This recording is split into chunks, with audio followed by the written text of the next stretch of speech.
Bismillah, assalamualaikum warahmatullahi wabarakatuh.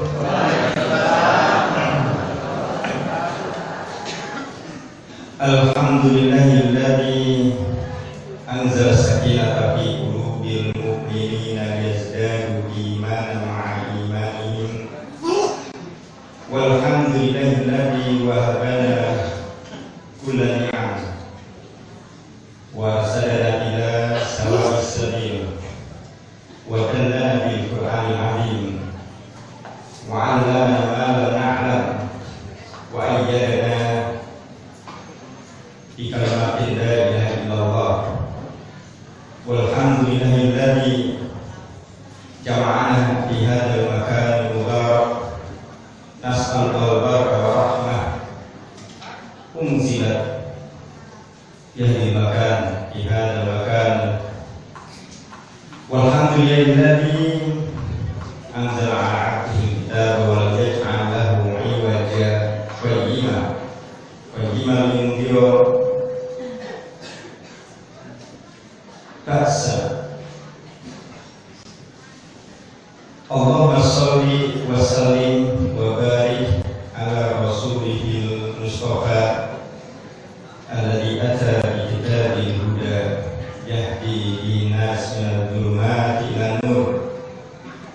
Wa sholli wa sallim wa barik ala alihi thayyibin at-tahirin wa ala sahabatihi ridwanullah anhum wa ala man ittaba'al huda ila yaumil mi'ad. Wa ba'd, ittaqullaha haqqa tuqatih wa la tamutunna illa wa antum muslimun. Ma'asyiral muslimin wal muslimat rahimani wa rahimakumullah. Bapak Ibu jamaah pengawasan Ahad pagi di Gedung Dakwah di Jalan Cabang Muhammadiyah di Kalisiki, yang mudah-mudahan senantiasa sehat wal afiyah. Pertama yang kita juga sehat ya, sehat.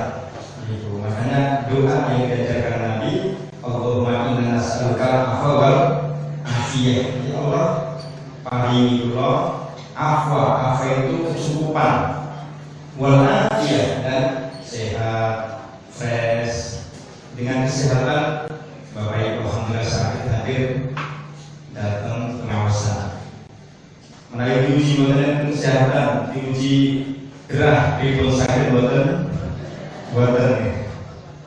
gerah itu nikmat yang menyakitkan. Gerah itu nikmat yang menyakitkan.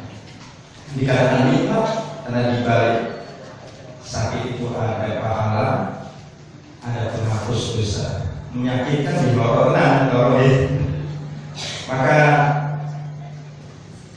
kita selalu bersyukur kepada Allah SWT segala nikmat. Dengan bersyukur, insya Allah akan dibukakan nikmat-nikmat yang lain, dimudahkan urusan-urusannya. Para jemaah yang dirahmati Allah Subhanahu wa Ta'ala, pagi ini kita membahas tentang wasaya Luqman ibnihi, wasiat Luqman al-Hakim kepada anaknya. Itu surah Luqman ayat 12. Saya baca, Bapak Ibu ikuti, biar kita mendapatkan rahmat dari Allah SWT. A'udzu billahi minasy syaithanir rajim. A'udzu billahi minasy syaithanir rajim. Wa laqad atayna Luqman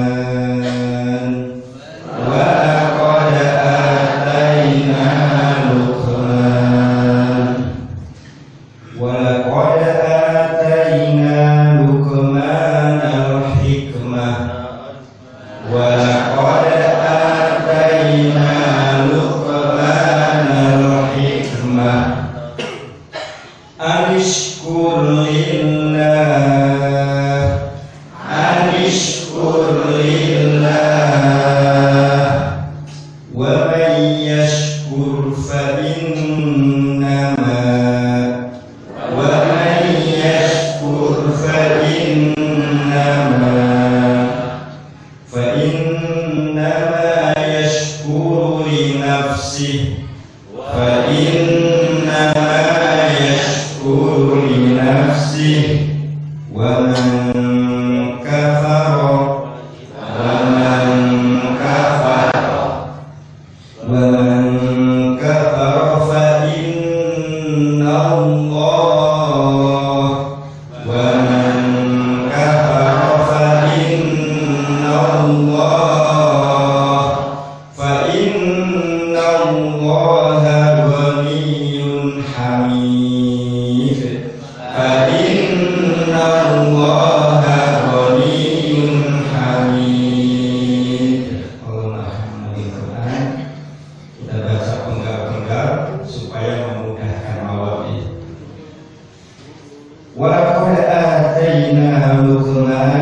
ada istilah itikaf dan sebagainya. Kalau dalam cerita Jawa itu toko broto ya, istilahnya toko broto.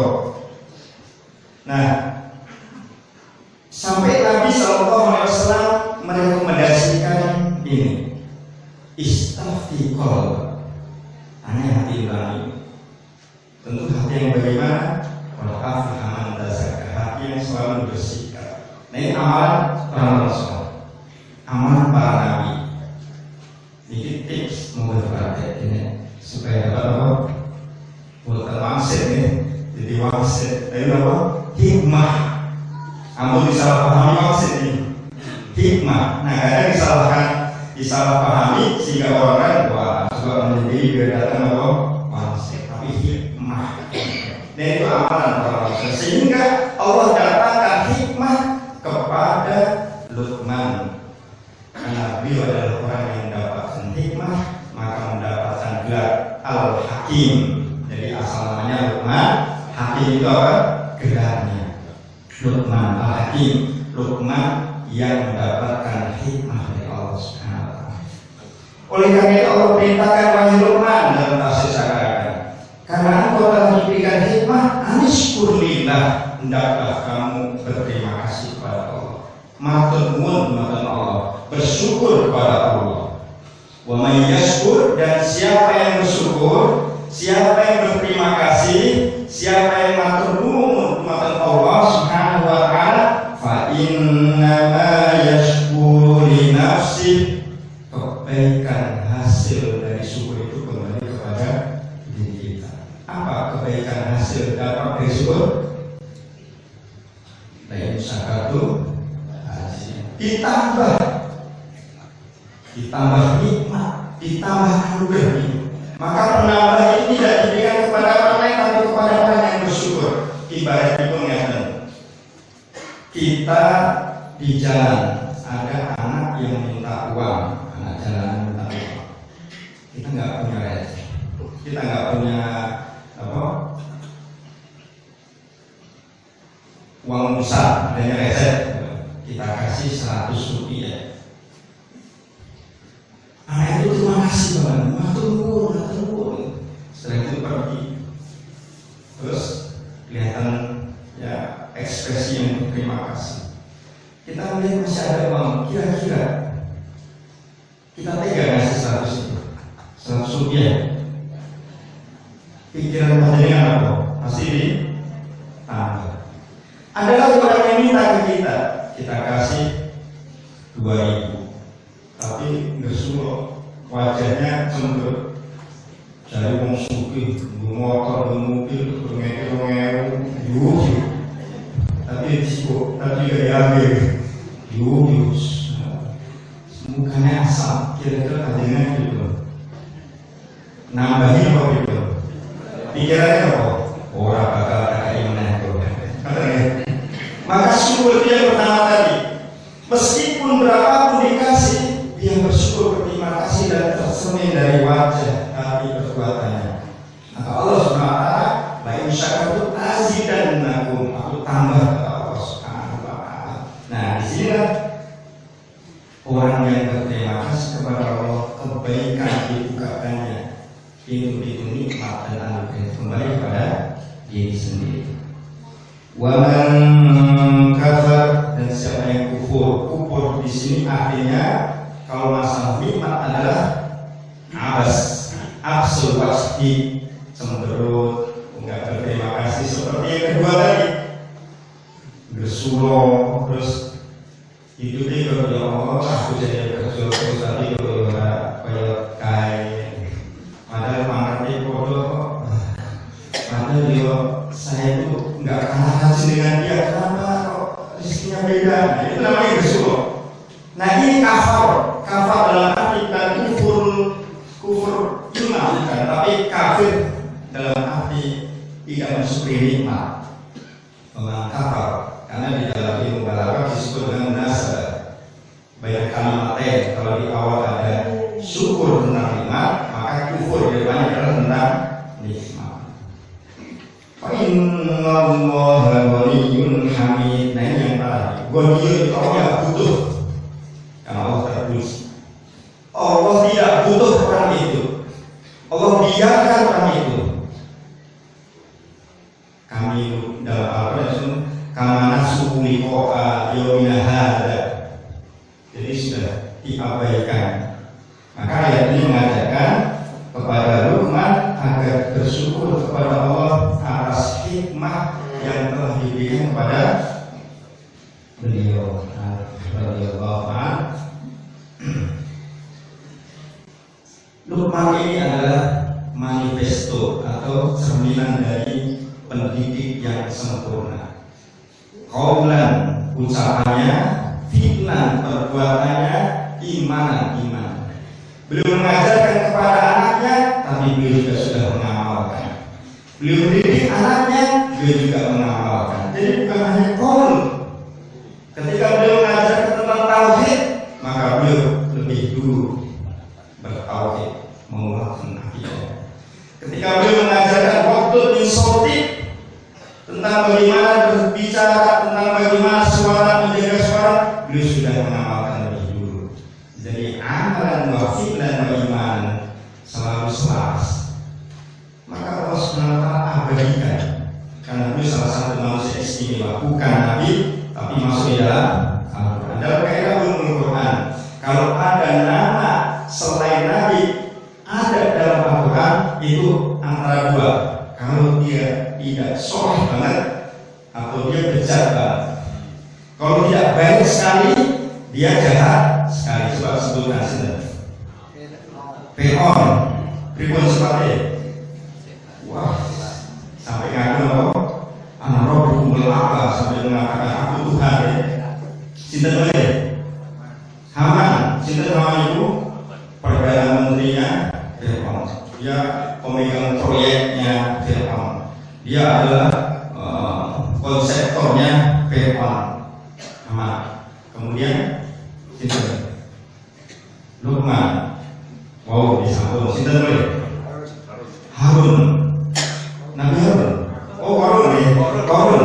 Orang yang paling kaya, tapi paling tidak bersyukur. Ambles.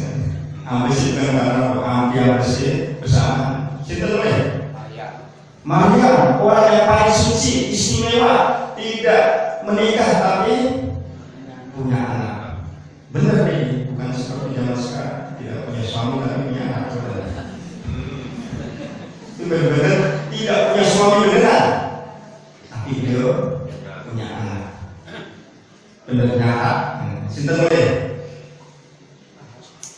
Dan banyak lagi dari dalam kaidah ulumul Quran, Imam As-Suyuti rahimahullah menyebutkan siapa nama-nama di dalam Al-Quran disebut selain Nabi, kalau dia tidak baik sekali dia jahat sekali. Nah, Luqman ini adalah contoh orang yang baik sekali, diistimewakan oleh Allah Subhanahu wa Ta'ala. Kenapa diistimewakan?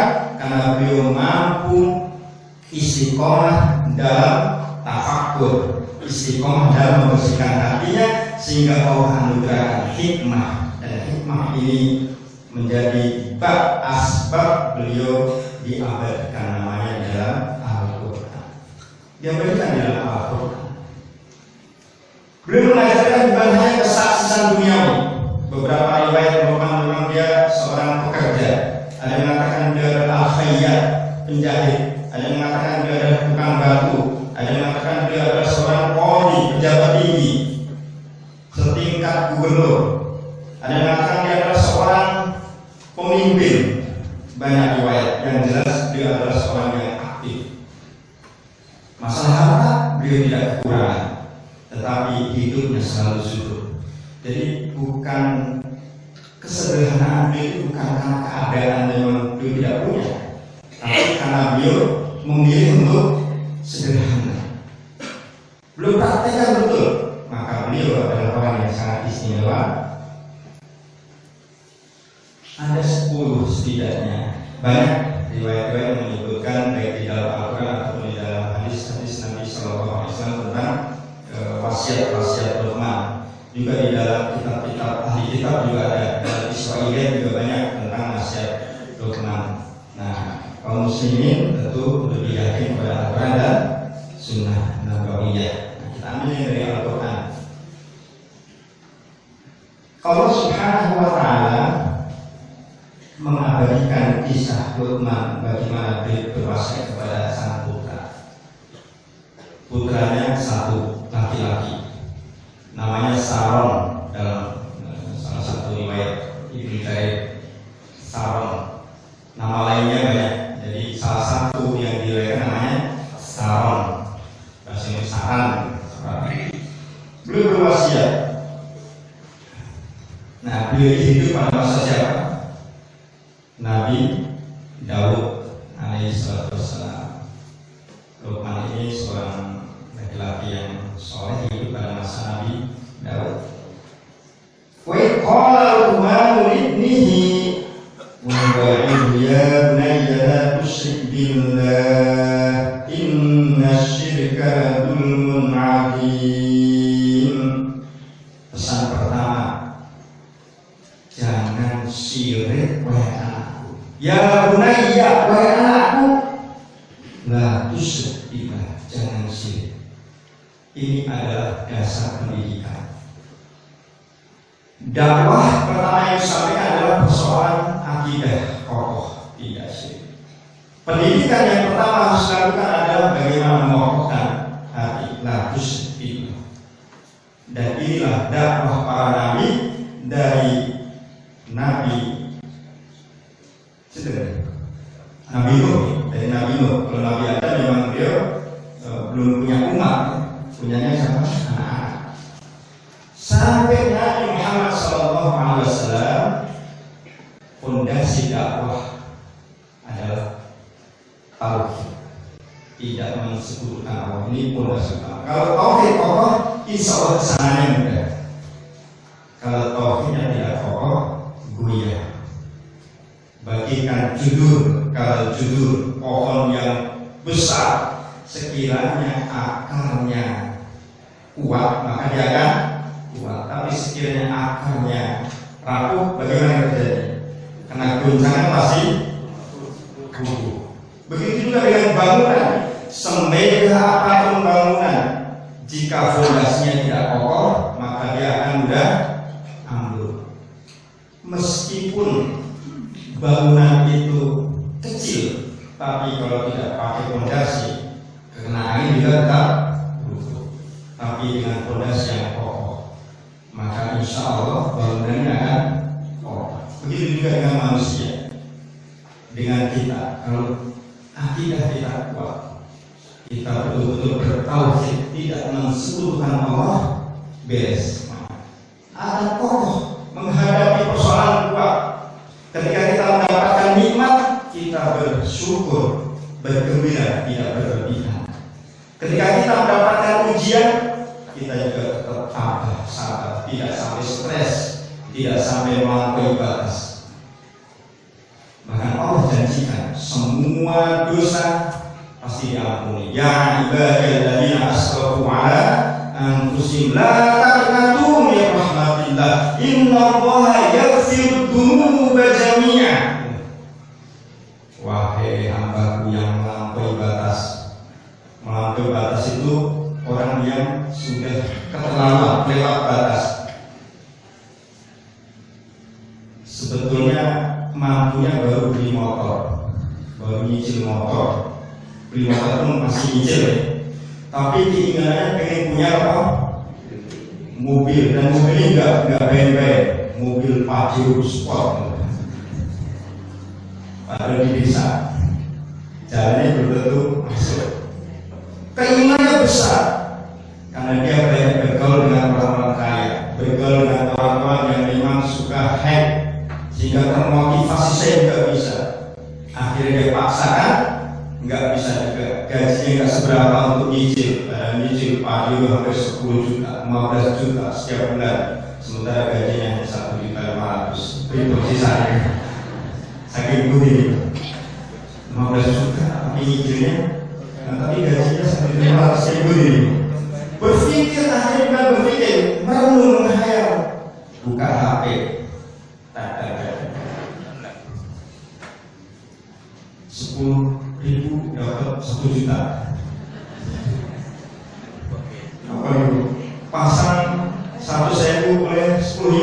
dan itu akhirnya terpengaruh, terhipnotis oleh judi online, masang terus untung sampai jual rumah, jual tanah, nggak dapat juga, yang ada bangkrut, stres akhirnya, yang tadinya gagah akhirnya jalannya sempoyongan di jalan.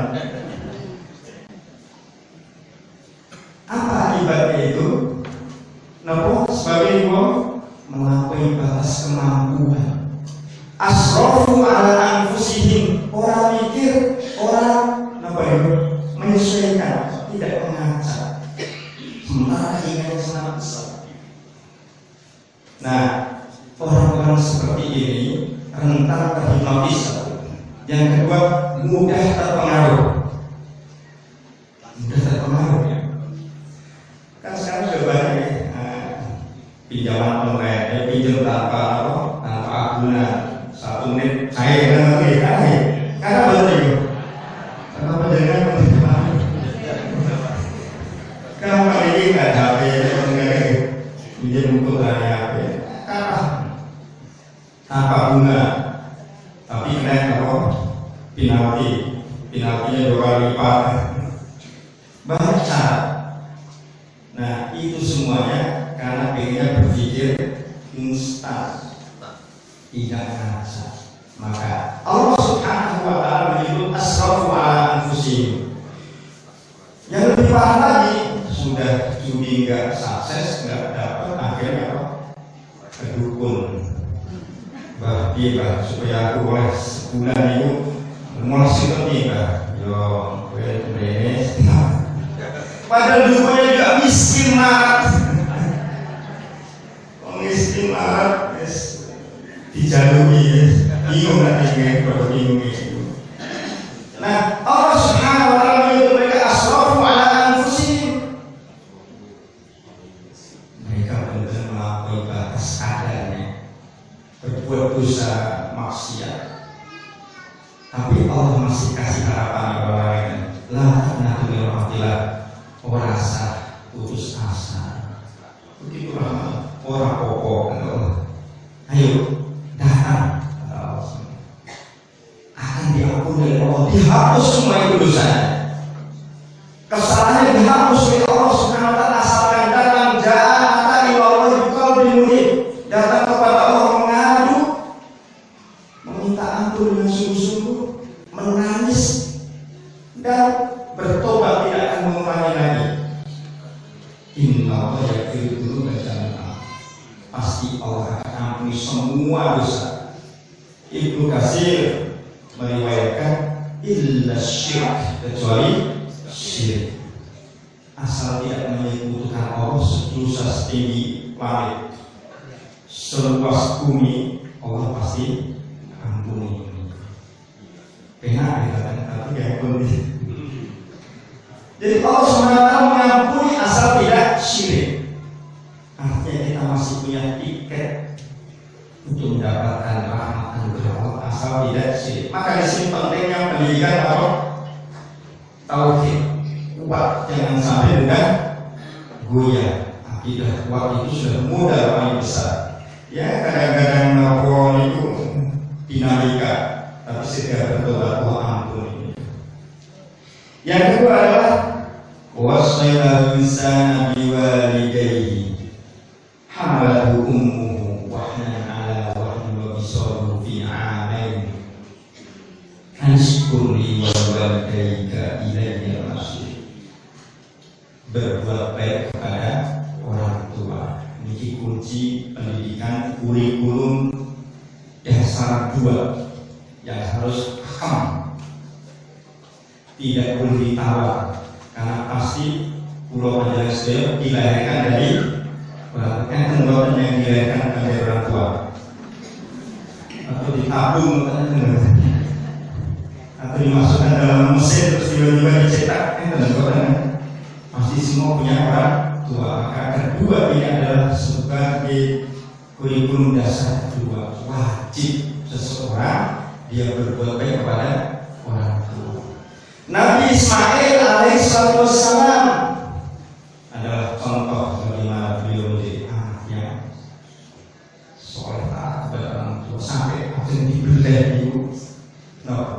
Ya bunayya inni ara fil manami anni atba'u, wahai anakku, aku mimpi mendapatkan makhluk aku disuruh menyembelihmu.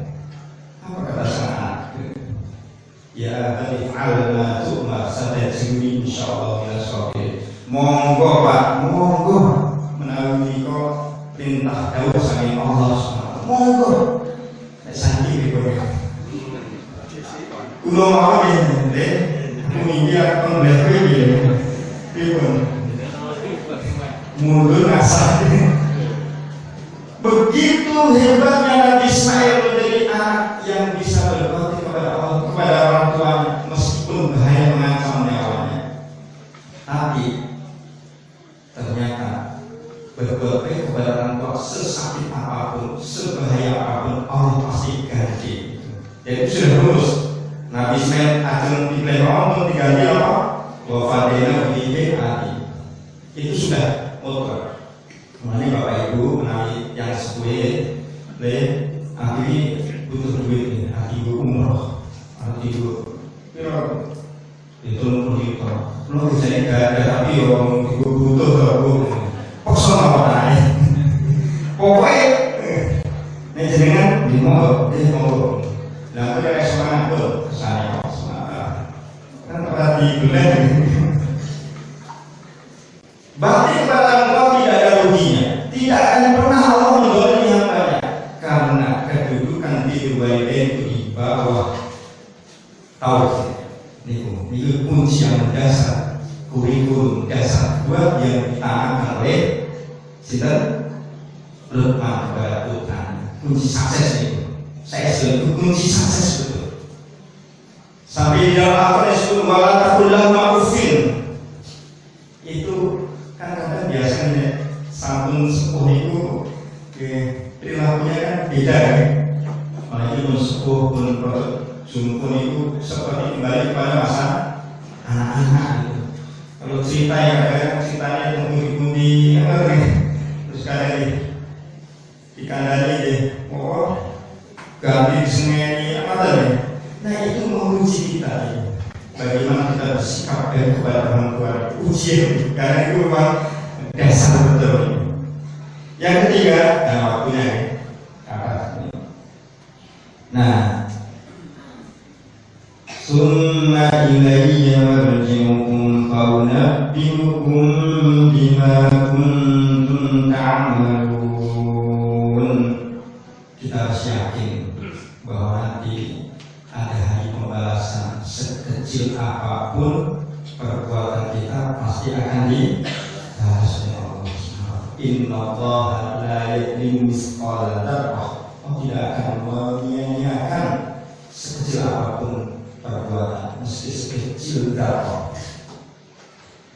Faman khaffat mawazinuhu fa ummuhu hawiyah. Yang sedikit timbangannya, amal solehnya sedikit, jarang ibadah, jarang sholat, jarang beramal soleh, khafat pasti ringan, maka tempatnya jelas sekali.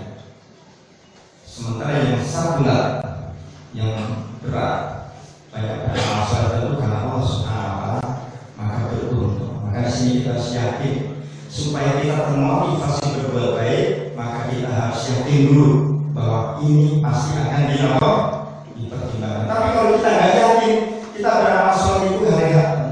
Ini bahasa sudah tahu sudah. Malas nih, alas-alasan. Yuk sholat, mau salah, alas-alasan. Ayo sedekah, alas-alasan. Ngaji, alas-alasan. Kenapa? Karena kita tidak tahu tujuannya. Kenapa kita ngaji? Kenapa kita sholat? Oh, karena kita tahu nanti akan ditanya di akhirat. Oh, ternyata nanti akan menjadi pemberat timbangan. Oh, ternyata ini akan menjadi saksi. Dimanapun kita berada, bumi ini akan menjadi saksi. Kita akhirnya bersemangat. Sungguh, ternyata itu adalah satu waktu istimewa di mana ini nanti akan ditanya di akhirat, di mana dua malaikat siang dan malam berkumpul. Mereka saling melaporkan kepada Allah Subhanahu wa Ta'ala. Karena kita tahu, maka kita menjadi semangat. Yang boten memahami pasti boten. Nah ini penting. Kurikulum 3 dari dasar 3 harus paham bahwa setiap perbuatan kita pasti ada balasannya. Yakin tanam dalam hati. ya bunaya aqim sholat. Nah, kalau akidah sudah ditanamkan, birrul walidain sudah, kemudian yakin hari akhirat, ajarkan anakmu sholat, aqim sholat. Bukan laksanakan ini. Al-Quran tidak pernah mengatakan laksanakan, tapi apa? Aqim. Aqim itu diri karena sholat, berdiri karena sholat itu wa innaha lakabir, berat, abot kok enteng dia sholat kok, abot pada enteng. Inna ala khasyin itu orang yang khusyuk. Sholat itu sangat penting, tiang agama. Dan awal ma yuhasabul 'abdu yaumil qiyamah, yang pertama akan dicek di hari kiamat adalah sholatnya.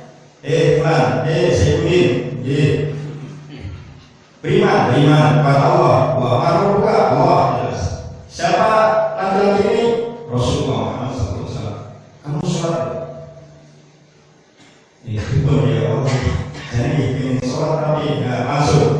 Ayo saya kemarin. Kamu bilang orang pertama kali akan dicek namanya sholatnya, penting ya. Karena sholat itu ibaratnya HP. Sholat itu adalah alat komunikasi seorang hamba dengan Allah. Tidak ada media yang lain kecuali sholat supaya kita terhubung dengan Allah. Bukan dengan semedi, bukan dengan berbagai macam, tapi dengan sholat.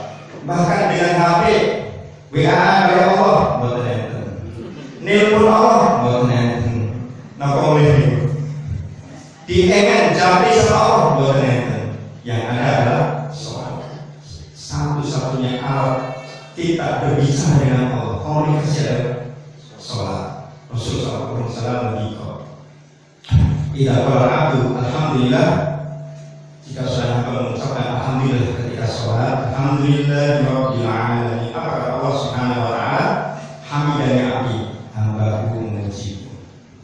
Wa idza qala abdu arrahmanir rahim, jika hambaku mengucapkan arrahmanir rahim ketika sholat, sana'a ya abdi, hambaku ini terus. Wa idza qala abdu maliki yaumiddin, ketika seorang hamba mengatakan maliki yaumiddin, Allah jawab abdul ya abdi, hambaku mengagungkan. Wa idza qala abdu iyyaka na'budu wa iyyaka nasta'in, ya Allah hanya kepadamu kami beribadah, hanya kepadamu kami mohon pertolongan. Qala Allah hadani wa ya'ti masa. Ini sebagai bentukku dan ini sebagai bentuk hambaku, sesuai dengan dia kita. Itu hadis sahih dalam kitab Sahih Muslim menunjukkan bagaimana Allah menjawab komunikasi di dalam sholat itu, yaitu melalui sholat Fatihah. Jadi satu-satunya alat komunikasi dengan Allah yaitu, maka merugi betul orang yang nggak sholat. Ruginya apa? Saatnya kita diajak berbicara dengan Allah, diajak komunikasi dengan Allah, kok boten? Oh, presiden apa boten sah? Presiden dapat atau nggak usah presiden? Pokoknya orang tokoh besar datang di sini, kita dikasih kesempatan untuk bicara, puluh saja. Dorukutan, nah ini Allah berikan kesempatan. Yo, ya ada 5 waktu, silahkan datang kepadaku. Waktunya sudah saya tentukan. Subuh, duhur, asar, maghrib, isya. Ini yang harus. Nanti kalau mau nambah boleh, waktunya sebelum sholat ya, atau nanti sesudah sholat bagian, atau nanti tengah malam datang kepadaku, atau pagi-pagi ada waktu sholat duha. Silahkan datang kepadaku, saya buka pintu untuk komunikasi kita, buka praktek. Kita datang betul, tak imani-imani. Ayo datanglah, ud'uni kata Allah dalam hadis qudsi, minta. Atini wad'uni kata Allah dalam hadis qudsi, datang kepadaku, minta apa yang kalian butuhkan, ayo. Nah ini manusia betul, sholat berarti betul, butuh merasa roh mampu. Allah sudah buka ini sholat. Jadi waktu praktek di mana kita bisa komunikasi dengan Allah Subhanahu. Yang kelima adalah wa'mur bil ma'ruf wa nahy 'anil munkar. Kita baca ma'ruf nahi munkar. Lihat kemungkaran yang harus dirubah. Nah, belum diisi ribut. Ada 3. Yang pertama, ra'ani munkar fal yughayyiru ya di anggota ini buatan atau puasa, buatan zakat di lisani. Kalau berdasarkan dia terus dodo. Fadikol bihi bahwa al iman kata Rasul. Ya nek satu kemaksiatan ngelakuin pasaran gawe dhewe kan boten mungkin wae awas. Awake dikeroyok mungkin dikeroyok dibuli atau kita nggak mau terus dodo ya Allah astagfirullah hamba yang bisa berdoa mudah-mudahan anak ini diberikan petunjuk, mudah-mudahan mereka tidak lagi melakukan seperti itu. Kita doakan dalam hati kita. Nah itu al-afu iman, salah satu amal nahi munkar yang insya Allah akan bisa kita perbaiki. Fulan, kamu lihat kemaksiatan apa yang kamu lakukan? Aku dia kalau HP enak, dia tolongku, dia ini. Terus dia, paling tidak kita bisa. Ya Allah, saya mau menyampaikan nasihat melalui lisan tidak sanggup, pakai tangan tidak sanggup, saya bisa berdoa kepada dan engkau maha tahu bahwa aku pernah berdoa ya Allah. Bebas. Amar nahi munkar. Yang keenam, wasbir ala ma asabak inna dzalika min azmi umur. Sabar atas semua yang menimpa apa saja. Sabar itu ada tiga, satu sabar atas musibah, yang kedua sabar menjalankan ketaatan, yang ketiga sabar meninggalkan kemaksiatan. Semua perlu sabar. As-sabru yu'inu ala kulli amal. Sabar itu membantu pada semua pekerjaan. Wes sabar. Sholat terus ini sabar, penting sholat. Lillahi ta'ala. Sedap. Apa yang dimaksud lillahi ta'ala ini? Apa itu? Apa maksud itu lillahi ta'ala? Pasrah pada Allah. Alhamdulillah. Beda. Terus lillahi ta'ala kan? Kenapa kamu sholat? Ya karena lillahi ta'ala. Kenapa kamu sedekah? Lillahi ta'ala. Lillahi ta'ala kan? Pokoknya Allah merintah itu ya wis. Kenapa disuruh sholat? Lillahi ta'ala. Karena Allah memang memerintahkan ya sudah. Itu lillahi ta'ala. Kenapa kamu puasa? Karena Allah menyuruh. Kenapa kamu sedekah? Karena Allah menyuruh. Dan kita sudah punya keyakinan setiap apa yang Allah hendak dan perintahkan pasti baik Allah baik itu. Maka itu harus tanamkan dulu ke benak kita. Kalau itu tidak ditanamkan, mau melaksanakan apa banyak alasan deh. Ayo sedekah, ayo sedekah, ayo sholat bola, macam-macam kayak keras. Tapi kalau sudah di pikiran kita pasti apapun yang diberitakan Allah pasti ada baiknya dan pasti Allah syakir, Allah maha bersyukur. Nah, ketika kita punya pola pikir itu, insya Allah itu kita akan menjalankan. Yang ketujuh yaitu wala tusa'ir khaddaka linnas. Jangan palingkan wajahmu dari manusia. Maksudnya Nabi pernah ditegur oleh Allah. Datang satu orang tokoh Quraisy, yang satu lagi orang buta yang ingin mencari petunjuk. Tapi Nabi waktu itu menerima tokoh Quraisy ini dengan harapan datangnya tokoh besar Quraisy ini bisa menjadi jalan hidayah bagi masyarakat lebih luas. Bagi kita itu bagus, tapi ternyata bagi seorang Nabi itu dikritik oleh Allah, turunlah abasa wa tawalla anja'ahu ila akhirnya. Nah, ini ternyata kita nggak boleh apa bahasa Jawa melengos, melengos semua ini dengan sengaja. Paling utang. Jadi melengos itu memang sengaja kita melengos dari orang itu karena hati kita, karena ada satu penyakit. Jadi itu kurikulum keenam supaya kita komunikasi dan sebagainya, interaksi dengan sosial juga. Kemudian yang kedelapan, wala tamshi fil ardi maraha innallaha la yuhibbu kulla mukhtalin fakhur. Nek mlaku iku aja adikuno. Pokoknya kayak dunia ini jadi 9 wabsir fi masjid. Nah, kalau jalan yang wajar saja. Saatnya harus cepat-cepat, saatnya melayu-melayu, saatnya lambat-lambat, ampun sing saatnya kudu melayu, ini malah lambat, ya nggak benar. Wis kebelet, si malah melakukan awal-awal. Atau sebaliknya, untuk masjid melayu. Jadi disesuaikan dengan kondisi posisi masjid. Yang ke-10, waktu min sautik inna ankal aswati la sautul hamid. Jaga lisan, jaga suara. Nah, sebelum suara gede. Sampun bilang suara gede. Suara gede itu kayak besi di wah keras, di badan gede. Timur Tengah kalah. Suaranya kayak suara mesin lagi yang ini, kuping. Memang mewah itu dodolan apa, atau kulit sampah, dodolan gede ya. Suara itu nek subuh kena dotangi. Nek wayang dulu saya repotnya. Itu sebutkan bagi orang yang tidak bisa menjaga lisannya. Kasihan lebih selalu jadi korban kami. Baik Bapak Ibu para jemaah Allah Subhanahu wa taala, itulah 10 wasiat Luqman Al-Hakim yang disebutkan di dalam Al-Quran dari surah Luqman ayat 13 hingga ayat ke-19.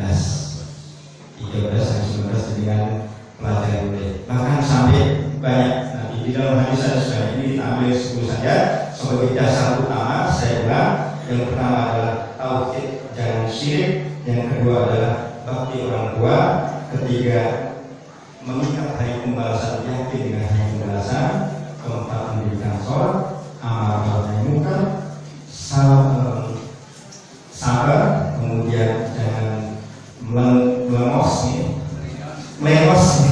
kemudian jangan berjalan angkuh, berjalan yang wajar dan yang terakhir jagalah suara. Mudah-mudahan apa yang dinasihatkan Luqman kepada putranya ini bisa kita amalkan dalam kehidupan kita sehari-hari. Tidak lain pendidikan Islam itu mengajarkan dua hal, tadi di dunia hasanah wa fil akhirati hasanah. Sukses dunianya, sukses akhiratnya. Dua itu tujuan dalam Islam. Bukan hanya sukses dunia, tidak. Kalau sukses dunia akan menjadi seperti Fir'aun. Sukses akhirat buruk dengan disiksa seperti Bilal, dijemur, dipukuli, disiksa, kita nggak akan kuat nih. Berat bagi kita untuk menjadi seperti Bilal. Maka suksesnya seperti Abdurrahman bin Auf, sugih kaya, sukses, kemudian akhirnya juga sukses insya Allah. Mudah-mudahan Allah SWT memberikan taufik kepada kita. Mari kita akhiri dengan bacaan alhamdulillah, alhamdulillahirabbil alamin, subhanallah wa bihamdihi, asyhadu an la ilaha illa anta, astaghfiruka wa atubu ilaik. Nasrun minallahi wa fathun qarib, wa basyiril mu'minin. Assalamualaikum warahmatullahi wabarakatuh.